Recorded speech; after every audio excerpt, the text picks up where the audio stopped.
Se conmemoran 30 años de la masacre de Srebrenica en Bosnia-Herzegovina. Hasta 1992, parte de la extinta Yugoslavia. Vemos a Denis Besirovic, el miembro bosnio del triunvirato presidencial de ese país, en una ceremonia a la que asiste también el presidente del Consejo Europeo, Antonio Costa, además de unas 150.000 personas. Vemos tumbas, ataúdes con los restos de 7 víctimas que fueron sepultados hoy. A partir del 11 de julio de 1995, más de 8.000 civiles bosnios fueron asesinados, ejecutados por las fuerzas serbias de Bosnia del general Ratko Mladic.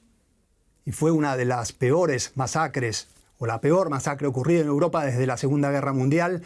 Los cadáveres fueron trasladados entonces y despedazados en parte. Por eso se siguen hasta hoy sepultando nuevos restos de víctimas identificadas. Bienvenidos a Actualidad en Análisis. Hoy analizamos no la actualidad, sino el pasado. Y vamos a hablar con Alfonso Armada, periodista. Cubrió para el diario El País el cerco de Sarajevo y es autor del libro Sarajevo, Diarios de la Guerra de Bosnia. Le agradecemos muchísimo por participar hoy. Está siguiéndonos, participando desde Vigo, en Galicia, España. Alfonso, el episodio fue parte de uno de los conflictos más complejos, diría, de las últimas décadas. Bosnia-Herzegovina había declarado su independencia de Yugoslavia en 1992. ¿Podemos hacer un breve resumen del contexto en que ocurrió esta masacre? Sí, la verdad es que la guerra de Bosnia había llegado a un grado de crueldad parecido al que antes experimentó tanto Serbia como Croacia.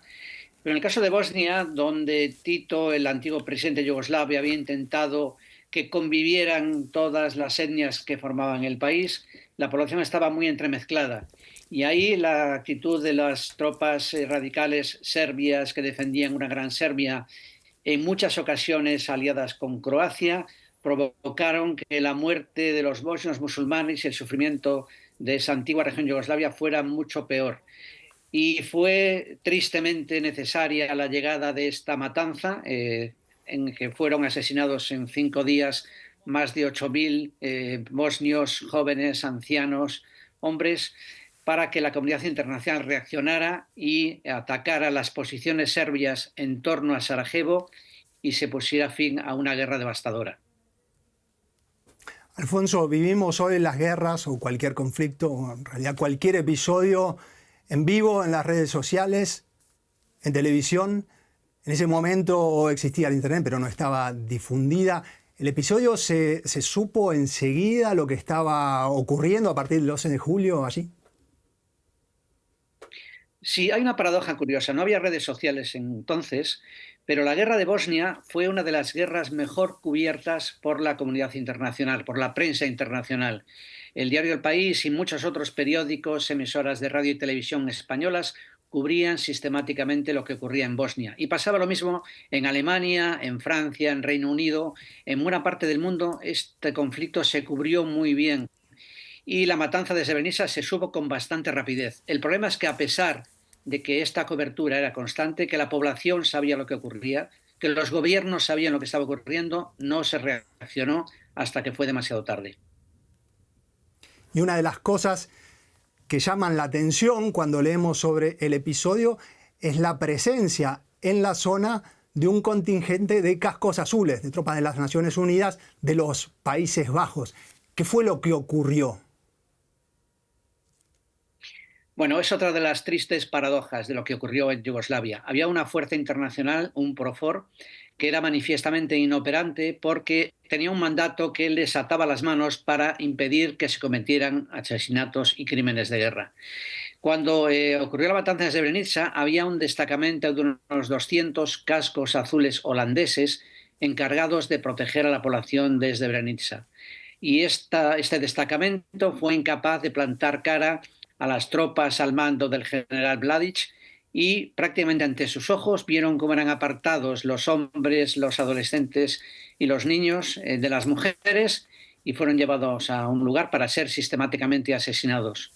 Uno, la verdad es que quizás abusando de la historia puede pensar en las Termópilas y cuando un grupo de soldados griegos plantó cara a los persas y al final fueron aniquilados, pero salvaron el honor de los griegos. En este caso, estos 200 soldados holandeses, ciertamente mal equipados, pero fueron incapaces de de cumplir con su mandato, que era proteger a la población civil. Es verdad que hubo también peticiones de ayuda aérea que nunca se concretaron y al final los propios soldados holandeses se convirtieron en cómplices por no haber actuado a la hora de defender a la población civil. A todo lo pasado es difícil hablar qué podían haber hecho, pero creo que faltó ahí valor y voluntad para proteger a la población civil. Pero había también otros enclaves, eran 5 enclaves declarados espacios protegidos por Naciones Unidas, pero era una denominación puramente retórica, porque al final se vio que cuando los radicales serbios querían cumplir con su mandato de exterminio, al final tenían campo libre. Estaban allí para proteger justamente a la población y finalmente se retiraron. Un episodio similar ocurrió también en Ruanda con tropas que debían cuidar a la población y no pudieron hacerlo. Luego hubo una suerte de pedido de perdón de Holanda por este episodio. Alfonso, mencionabas que la comunidad internacional reaccionó cuando había sido o cuando era muy tarde. ¿Cuál fue esta reacción? Bueno, la reacción fue evidentemente tras la matanza de Srebrenica. Llevábamos 3 años de guerra con bombardeos sistemáticos sobre Sarajevo y otras muchas poblaciones serbias. Se estaba practicando la limpieza étnica. Habíamos visto imágenes de campos de concentración en Alemania, campos de concentración como los nazis en territorio bosnio. Había imágenes y sin embargo no hubo reacción. Tras la matanza de Srebrenica, sobre todo a instancias del presidente de Estados Unidos, que era Bill Clinton, la OTAN decidió intervenir y bombardearon las posiciones serbias en torno a Sarajevo y la guerra acabó. El problema es que llevaban 3 años de guerra y durante todo ese periodo se había practicado la limpieza étnica sistemática en Bosnia. Como consecuencia de esto, cuando al final sentaron a todas las partes en Dayton, en Ohio, para después de firmaron la paz y acordaron un reparto del poder, el país se había convertido en una especie de piel de tigre. Si uno ve el mapa de Bosnia-Herzegovina ahora mismo, ve con esta entidad formada por tres entidades. Una es la bosnio-croata y la otra es la República Srpska. Es una entidad inoperante, el gobierno no funciona, la desconfianza permanece, el miedo a volver a las armas sigue ahí. Hay vigilancia internacional y sobre todo los bosnios están muy desencantados y muchos, sobre todo jóvenes, están emigrando a otros países porque no ven porvenir en Bosnia-Herzegovina. Se tardó mucho en reaccionar y al final fue tarde. Y está bien el paralelismo con Ruanda, porque en Ruanda también había indicios de que se preparaba un genocidio. El general Deler, que estaba al mando de las tropas de la ONU, mandó información a Naciones Unidas de que se preparaba un genocidio y Kofi Annan, el que después se convertiría en secretario general, en ese momento estaba al frente de las misiones de paz de la ONU y no se reaccionó. En este caso se dice porque Estados Unidos estaba escarmentado del desastre de su intervención en Somalia y el gobierno norteamericano impidió que se actuara en Ruanda. Y después sí, al final se pidió perdón, igual que perdieron perdón los holandeses por no haber protegido a los bosnios, también Estados Unidos y Clinton pidió perdón a los ruandeses por no haber intervenido. Y ahora tenemos, supongo que podemos hablar también de la actualidad contemporánea, pero ahora mismo están pasando cosas atroces en Gaza y estamos asistiendo a una limpieza étnica sistemática y para muchas instancias internacionales un genocidio y no estamos actuando. Sí, de hecho es un proceso que está en curso en la Corte Internacional de Justicia, un proceso iniciado por Sudáfrica. Hoy creo que de alguna manera indirectamente la comisaria europea de ampliación se refirió a eso. Marta Kos dijo: es nuestro deber recordar, es nuestro deber alzar la voz y nunca apartarla cuando se cuestionan los derechos humanos y se menoscaba la dignidad de otros. Tal vez refiriéndose a prestar atención a lo que sucede hoy. La complejidad de las nacionalidades en la región, en Bosnia-Herzegovina, sigue. De hecho, mencionábamos un triunvirato presidencial conformado aún hoy por, creo que es una regla constitucional, por un bosnio, un croata y también un serbio. Hablamos de la elaboración de lo que pasó. Hubo un proceso judicial para el que se creó un tribunal especial. ¿Cómo fue ese proceso, Alfonso? El tribunal se constituyó y la verdad es que fueron detenidos los principales responsables de las matanzas que se cometieron en la antigua Yugoslavia. Hubo procesamiento de altos mandos, tanto serbios como croatas como bosnios. Y en el caso de Bosnia y Herzegovina, los principales instigadores, desde Slobodan Milosevic, el presidente serbio, hasta Radovan Karadzic, que era el presidente de la República Serbia, y su general Mladic, fueron los tres procesados y condenados. Es verdad que, bueno, que Milosevic murió en prisión antes de que la sentencia se ejecutara. Pero sí, la justicia llegó tarde, pero llegó. El problema es que la sensación es que después de lo que hemos visto en Yugoslavia, seguimos sin tomar, porque es verdad, prestamos atención quizá, pero no actuamos políticamente, judicialmente, cuando todavía estamos a tiempo. Yo recuerdo que entrevisté a la escritora y ensayista norteamericana Susan Sontag en Sarajevo, que fue allí para prestar su apoyo a los bosnios, y yo le pregunté si la historia nos enseña, y ella dijo sí, la historia nos enseña, pero no queremos aprender. También la pregunta de si existe un aprendizaje colectivo, si es posible un aprendizaje colectivo. Hablabas de la elaboración judicial, de lo que pasó después, pero eso es solamente una instancia normativa, judicial, si se quiere, administrativa. En la región hoy, ¿hay consenso sobre lo que pasó y sobre su significado o sigue habiendo controversias? Bueno, hoy mismo, si no lee informaciones de prensa de enviados especiales, de hecho está en Srebrenica precisamente un compañero mío español, Gervasio Sánchez, fotógrafo, con el que yo cubrí la guerra de Bosnia, y a través de sus testimonios personales uno ve que no se quiere reconocer lo que ocurrió. Uno habla con muchos, yo estuve en Srebrenica también con él hace unos cuantos años, y también yo veía muchos ciudadanos de la República Srpska, muchos serbios, niegan que se hubiera cometido un genocidio, argumentan que ellos fueron también perseguidos. La verdad que cuando una guerra civil devasta un país, es muy difícil después llegar a encontrar una justicia retributiva que al final compense a las víctimas de alguna manera, ¿no? Hay gente que sigue negando el genocidio. Igual que pasa ahora mismo en Alemania, que hay gente que niega cosas que son evidentes históricamente, pero quieren corregir el curso de la historia.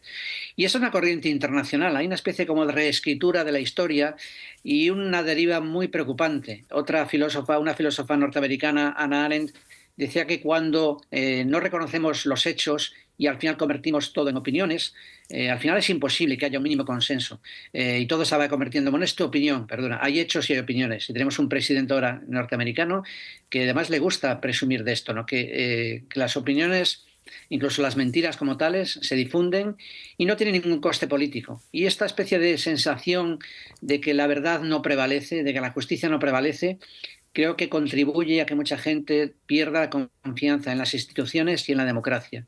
Vivimos un momento preocupante porque las mentiras circulan a mucha velocidad, suelen ser mucho más atractivas que las verdades, no hay que comprobarlas, y esto mina la confianza en la democracia y mina la confianza en la justicia.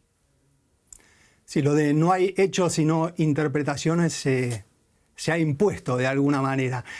Hablemos de hoy. Hay heridas abiertas, lo mencionabas, la situación política en la región, en la República de Bosnia-Herzegovina, pero además con los otros países de los Balcanes. Hoy no es de una guerra latente, es verdad, pero sí hay tensión. ¿Cómo describirías esa situación regional hoy? Bueno, creo que es interesante ver lo que está pasando ahora mismo en Serbia, ¿no? En Belgrado y en otras ciudades serbias. Hay un movimiento muy grande de la población, muy descontento con las autoridades actuales de Serbia, un movimiento de mucha gente que está descontenta de la marcha de la situación política en Serbia. Y en Bosnia y en Croacia también. La verdad que Croacia ha conseguido integrarse en la Unión Europea y esto creo que ha corregido en parte los peores instintos nacionalistas y excluyentes de las autoridades croatas. Bosnia y Herzegovina también aspira a integrarse en la Unión Europea, como Serbia, y uno también siente un poco de manera retrospectiva qué pena que todas estas naciones que formaban parte de Yugoslavia, ahora después de haberse entrematado, ahora todos aspiren a formar parte de la Unión Europea. La verdad que Bosnia y Herzegovina se ha sentido en gran medida traicionada por la comunidad internacional. Yo recuerdo cuando llegué a Sarajevo por primera vez en el año 92, me maravillaba la convivencia interétnica entre serbios, croatas, bosnios, entre judíos, musulmanes, católicos, ortodoxos y ateos. Y se palpaba, se veía además, y eso saltó por los aires. Y ahora, fruto de eso, tenemos una sociedad más dividida, que ha perdido la fe en la comunidad internacional, que ha perdido la fe en la propia democracia. Y esta especie como de acuerdo que se logró en Dayton, de dividir el país, de crear esta especie de gobierno tripartito, es inoperante, no funciona. Hay mucha corrupción y mucha desconfianza en el futuro. Cada vez que se conmemora este tipo de tragedias o este tipo de hechos, surge el tema de la historia y la posibilidad de aprendizaje. Yo me encuentro entre los escépticos. No sé, Alfonso Armada, pero le agradecemos muchísimo por participar, al periodista y escritor que nos acompañó desde Vigo, España. Muchísimas gracias, Alfonso. Hasta la próxima. Gracias, un abrazo.